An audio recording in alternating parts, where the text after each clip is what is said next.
सरकारद्वारा मन्त्री र उच्च पदस्थ कर्मचारीको विदेश भ्रमणमा कडाई, अति आवश्यक बाहेक अवस्थामा भ्रमण गर्न नपाउने मन्त्री परिषदको निर्णय। उपराष्ट्रपतिका लागि जसपाका उम्मेद्वार यादवलाई समर्थन गर्ने नेपाली कांग्रेसको औपचारिक निर्णय। राष्ट्रपतिमा जस्तै उपराष्ट्रपति निर्वाचनमा पनि राप्रपा तटस्थ बस्ने।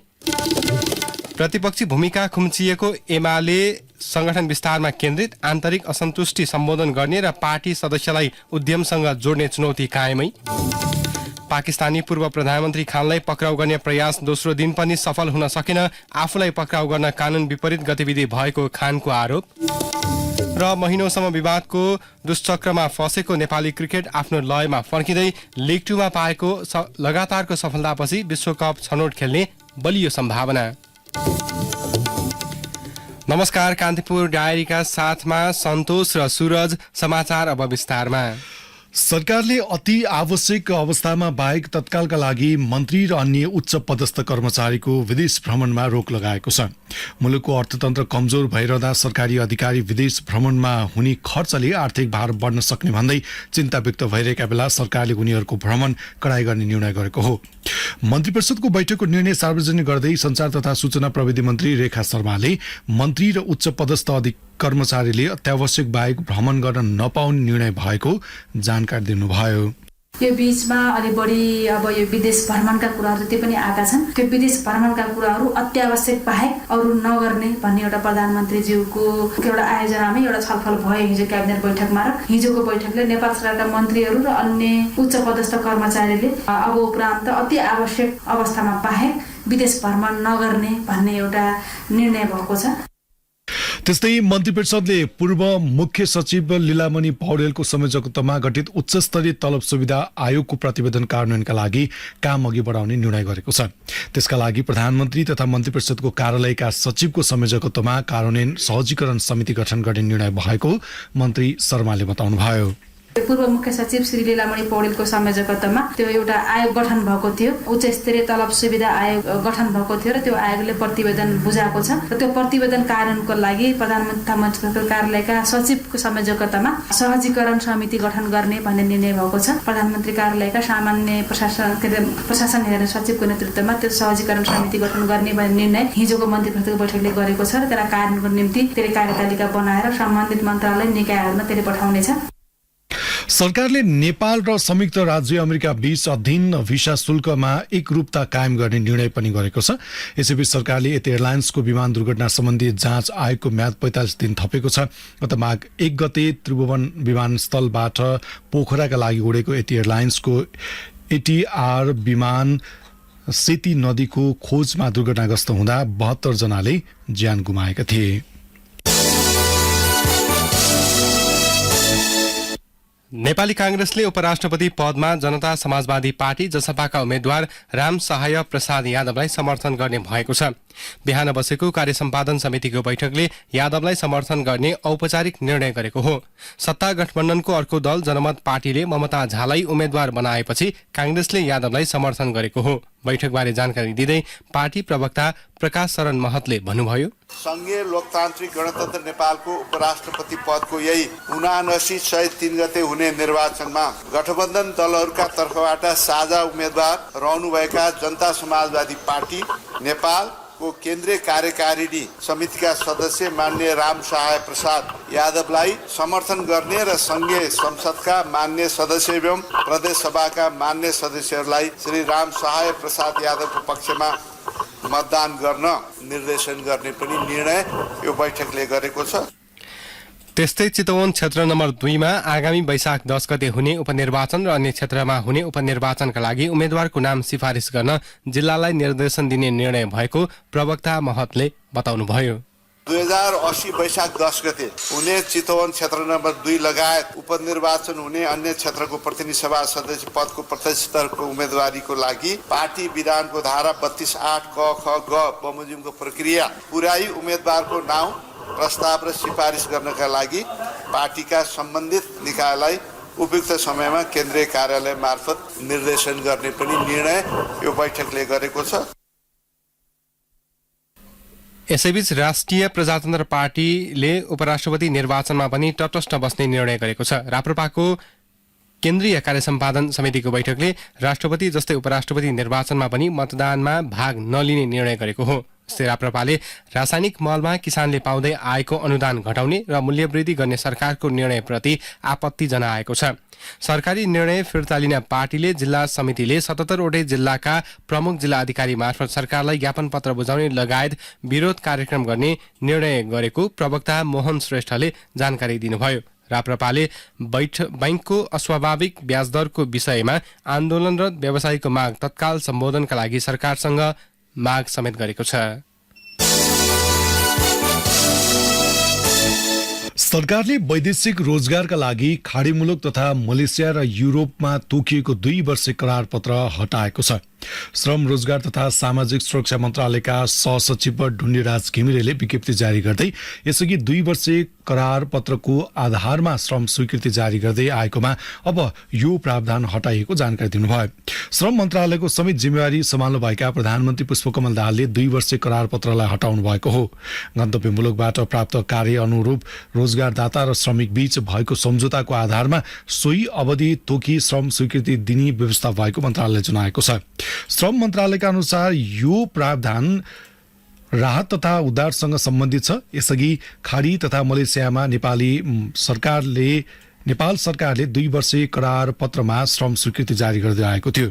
2 वर्षे करार पत्र पूरा भएपछि पुनः श्रम स्वीकृति गर्नुपर्ने बाध्यकारी प्रावधान रहेको थियो।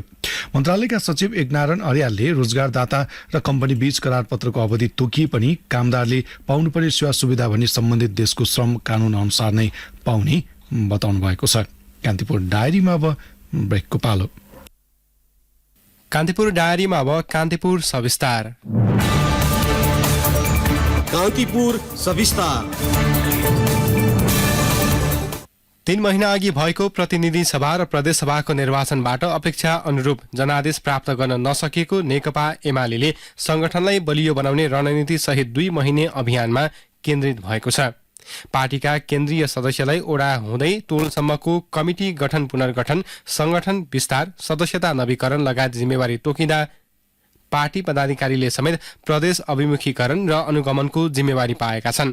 अन्य दलको तुलनामा चुस्त संगठन भएको भनिएको एमाले 14 लाख संगठित सदस्य बनाउने लक्ष्य लिए पनि पार्टीभित्रको असन्तुष्टि कम गर्ने र पार्टी पंक्तिलाई उद्यम व्यवसायसँग जोड्नुपर्ने चुनौती भने झेलिरहेको छ। गत मंसिर 4 मा सम्पन्न प्रतिनिधि सभा र प्रदेश सभाको निर्वाचनबाट दोस्रो ठूलो दल बनेको एमाले चुनाव सकिएको 3 महिनाकै अवधिमा पार्टी संगठनको सुदृढीकरण तथा विस्तार अभियानमा केन्द्रित भएको छ। राजनीतिक उतार चढावका बीच गत पुस 10 गते सत्तामा फर्किएको एमाले निर्वाचनसम्म आइपुग्दा प्रतिपक्षी भूमिकामा धकेलिएको अवस्थामा उसले फागुन र चैत्र महिना मिशन ग्रासरुट अभियान सञ्चालन गरेको हो। फागुन 5 बाट औपचारिक रूपमै 7 प्रदेशमा अभिमुखीकरण कार्यक्रमको सुरुवात गर्दै एमाले सो अभियानलाई सफल बनाउन पार्टीका केन्द्रीय सदस्यहरूलाई 11 वटा कार्यदेश दिएको छ।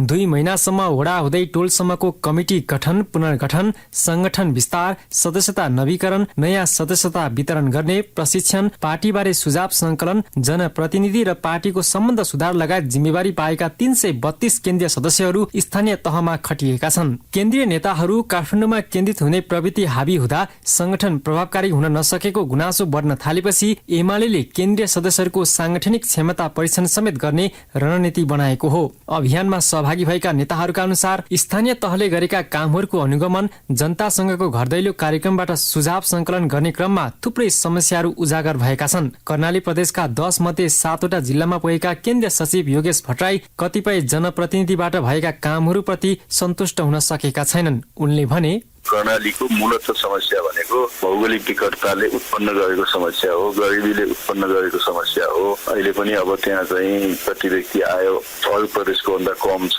ह्युमन डेभलपमेन्ट इन्डेक्समा कर्णाली पछाडि छ, बाल मृत्यु दर बढी छ, मातृ मृत्यु दर बढी छ, बिरामीहरूले राम्रो उपचार गर्न पाइरहेका छैनन्, शिक्षाको अवस्था कमजोर छ लगायतका समस्याहरू त्यहाँ छन् र अब जनताहरूले आम नागरिकहरूले हामीलाई यी समस्याहरूबाट पार पाउने यी समस्यालाई हल गर्ने कुराहरूको ध्यान आकर्षण गर्नुभएको छ।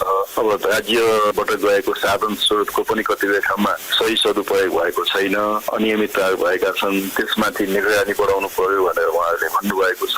कतिपय जनप्रतिनिधिहरूको काम कारबाही त्यति सन्तोषजनक देखिँदैन।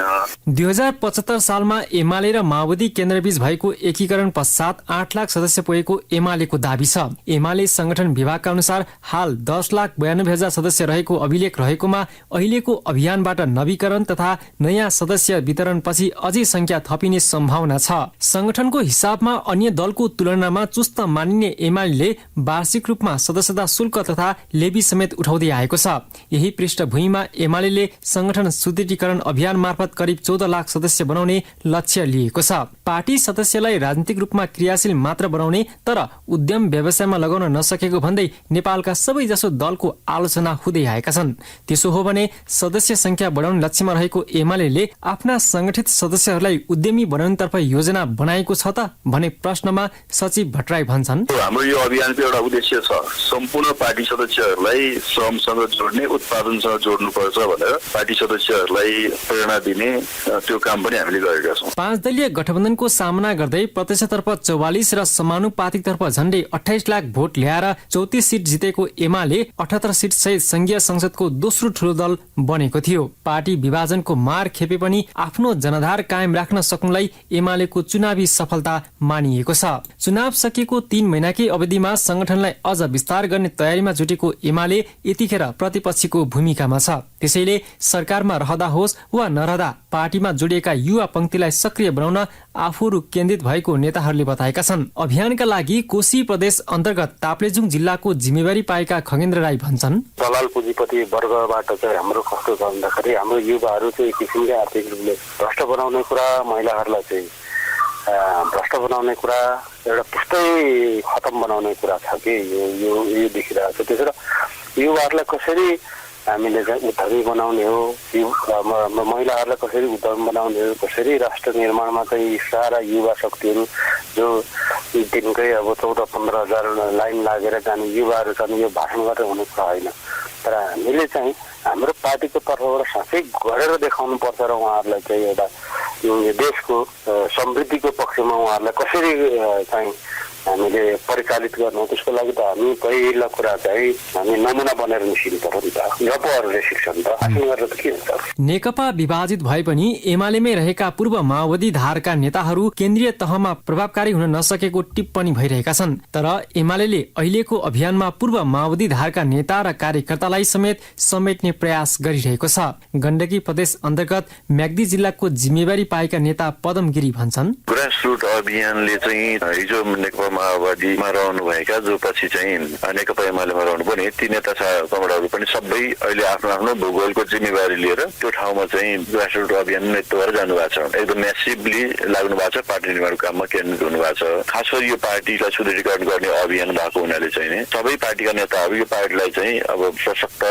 बनाउने, पार्टी गतिविधिहरू प्रभावकारी ढङ्गले अगाडि बढाउने त्यो हिसाबले सबै काममा केन्द्रित हुनुहुन्छ। यसले सबैलाई समेटेको छ। राष्ट्रिय राजनीतिको सन्दर्भमा पछिल्ला वर्षहरूमा ठूलै उथलपुथल व्यतीत गरेको एमाले संगठन विस्तारको अभियानबाट फेरि पनि आफू मुलुकको बलियो शक्ति बन्न सक्ने सन्देश प्रवाह गर्न खोजेको देखिन्छ। त्यसैले पार्टीभित्र असन्तुष्टि सम्बोधन गर्दै अघि बढ्नुपर्ने बाध्यताका माझ एमाले अहिले प्रतिपक्षी भूमिका निर्वाह गर्दै आफूलाई थप चुस्त र दुरस्त पार्टीको रूपमा उभिने चुनौतीको सामना गरिरहेको छ। रेडियो कान्तिपुरका लागि खिलनाथ ताजपुरिया। कान्तिपुर सविस्तार।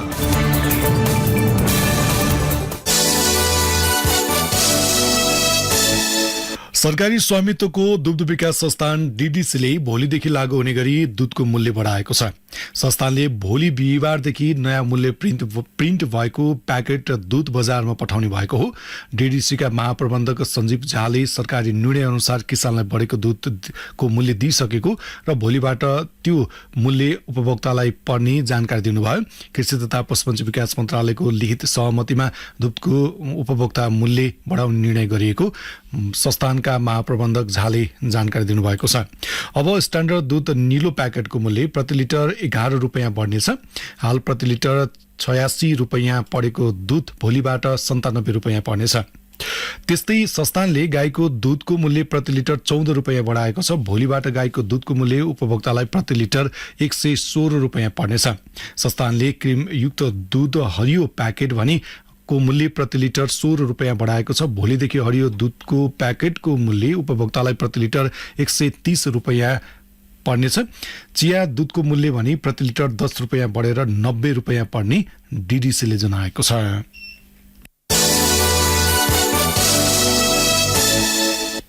कान्तिपुर डायरीमा अब तनहुँ डायरीको पालो।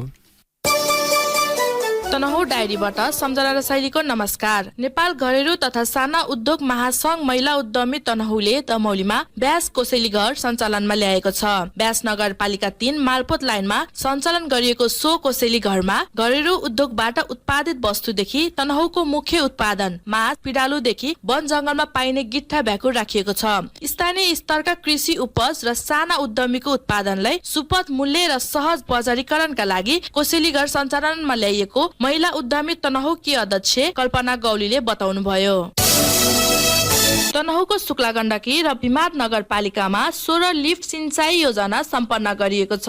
शुक्ला गण्डकी 10 को लोकेटी टार र बिमार 7 को सिस्नेरी स्थित ठूलो फाँटमा सोलरको माध्यमबाट पानी लिफ्ट गरी सिंचाईको व्यवस्था गरिएको हो। निर्माण सम्पन्न गरी योजना उपभोक्तालाई हस्तान्तरण गरिएको जलस्रोत सिंचाई विकास डिभिजन कार्यालयका प्रमुख रेशमराज शर्माले बताउनुभयो। तनहुँको आफूखैरेनी गाउँपालिकाले कार्यपालिकाको बैठक भत्ताबाट स्वयंसेवक शिक्षकलाई तलब खुवाउने गरिएको छ। चालु आर्थिक वर्षबाट बैठकको भत्ताले शिक्षकलाई तलब खुवाउने गरिएको गाउँपालिकाका प्रमुख प्रशासकीय अधिकृत विष्णु प्रसाद शर्माले जानकारी दिनुभयो। गाउँपालिकाले प्रति महिना 20,000 रुपियाँ तलब खुवाउने गरी 13 जना स्वयंसेवक शिक्षक नियुक्त गरेको छ। तनहुँको म्याग्दे गाउँपालिकाले पालिका भित्रका विभिन्न 160 स्थानको माटो परीक्षणका लागि नमुना संकलन गरेको छ। गाउँपालिकाको 7 वटै ओडाका ती स्थानबाट माटो नमुना संकलन गरिएको गाउँपालिकाका कृषि शाखा प्रमुख रुखमिता घिमिरेले बताउनुभयो। उहाँका अनुसार 60 वटा नमुना माटोको रिपोर्ट प्राप्त भइसकेको छ। हस्त तनहुँ डायरी आजलाई यति नै। सम्झना र शैली बिदा हुन्छु। नमस्कार। तनहुँ डायरी पछि कान्तिपुर डायरीमा पुनः ब्रेकको पालो। अब आर्थिक प्रसङ्ग। नेपाल विद्युत प्राधिकरणले चालु आर्थिक वर्षको पहिलो 7 महिनामा वितरणतर्फको विद्युत चुहावट 7.99% सीमित भएको बताएको छ। नियमित रूपमा विद्युत आपूर्ति प्राधिकरण प्राविधिक तथा गैर प्राविधिक चुहावट नियन्त्रणका लागि सञ्चालन गरिएका अभियानबाट प्राधिकरणले गत वर्षको माघसम्म वितरणतर्फको सञ्चित चुहावटको तुलनामा यस वर्ष 1.66% घटाएको हो। गत वर्ष माघसम्मको वितरणतर्फ विद्युत चुहावट 9.65% थियो। यस वर्षको माघमा गत वर्षको सोही महिनाको तुलनामा वितरणतर्फको विद्युत चुहावट 3.98%ले घटेर 4.89%मा सीमित भएको प्राधिकरणले जनाएको छ।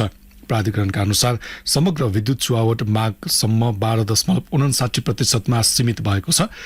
गत असारसम्ममा समग्र प्रणालीको चुहावट 15.38% थियो। 7 महिनाको अवधिमा 4,58,00,000 युनिट विद्युत चुहावट भएको प्राधिकरणको तथ्याङ्क छ। अब अन्तर्राष्ट्रिय प्रसङ्ग। लाहौरको एक अदालतले पाकिस्तानका पूर्व प्रधानमन्त्री इमरान खानलाई भोलि बिहान 10 बजेसम्म पक्राउ गर्न नसकिने आदेश दिएको छ। अदालतको सो आदेश आएसँगै लाहौर स्थित खानको घर वरपरबाट सुरक्षा बल फिर्ता भएको अल जजिराले जनाएको छ। यही घटनाक्रमका कारण खानलाई पक्राउ गर्ने पाकिस्तानी प्रहरीको प्रयास आज पनि सफल हुन सकेन। प्रधानमन्त्री हुँदा विदेशी नेताहरूले दिएको राज्य उपहार बेचेको आरोपमा खानलाई राजधानी इस्लामाबादबाट प्रहरीले पक्राउ गर्न खोजेको थियो। यसैबीच पाकिस्तानका प्रमुख विपक्षी नेता इमरान खानले अधिकारीहरूले आफूलाई पक्राउ गर्ने प्रयासमा कानूनभन्दा बाहिरको काम गरिरहेको बताउनु भएको छ।